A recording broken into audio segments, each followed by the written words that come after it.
بسم اللہ الرحمن الرحیم۔ ایمانداری سے خرید و فروخت کرنے والے کا انجام نیکوکار اور شہیدوں کی ساتھ ہوگا۔ تنگ دست آدمی جو رشتہ داروں سے میل ملاپ رکھتا ہے اس مالدار سے اچھا ہے جو ان سے قطع تعلق رکھتا ہے۔ برا آدمی کسی کے ساتھ نیک گمان نہیں رکھ سکتا۔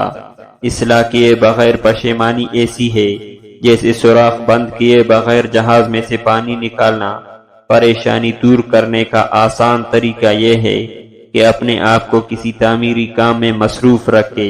4 لاکھ لوگ ان درندوں کی مانند ہے جو اپنے شکار کی طاق میں ناخن چبائے بیٹھے ہیں۔ بنی اسرائیل اسی لیے تباہ ہوئے کہ وہ غریبوں کو سزا دیتے تھے اور امیروں کو چھوڑ دیتے تھے۔ دنیا خراب اخلاق کا نمونہ پیش کرے تب بھی انسان کو اپنے اخلاق حسن نہیں چھوڑنا چاہیے۔ اللہ تعالیٰ سے اس کا فضل طلب کیا کرو کیونکہ اللہ تعالیٰ کو یہ پسند ہے کہ اس سے مانگا جائے۔ ہر مقصد میں خدا تعالیٰ کی بڑائی، ملک کی بھلائی اور حق کی تلاش مد نظر رکھو۔ اپنے دلوں سے دوستی کا حال پوچھو کیونکہ یہ ایسے گواہ ہے جو کسی سے رشوت نہیں لیتے۔ اپنی مال کی خاطر لڑنے والا آخرت میں شہیدوں میں شامل ہوگا۔ قرآن کریم اور ذکر الہی کو لازم پکڑ لو کیونکہ یہ چیز تمہارے لیے روئے زمین پر نور اور آسمان پر ذکر خیر کا ذریعہ ہے۔ جو لوگوں کا شکر ادا نہ کرے وہ خدا کا شکر گزار نہیں ہو سکتا۔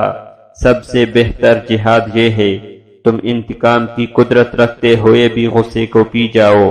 علم مال سے بہتر ہے، وہ تمہاری حفاظت کرتا ہے اور تم مال کی حفاظت کرتے ہو۔ صرف خواہش کرنے سے ہر چیز نہیں مل جاتی، خواہش کے ساتھ جد و جہد بھی لازمی ہے۔ اگر اونچی پرواز کرنا چاہتے ہو تو اپنی ہمت کو بلند رکھو کیونکہ ہمت ہی آپ کی طاقت ہے۔ خود خوش رہنا چاہتے ہو تو دوسروں کو بھی خوش رکھا کرو۔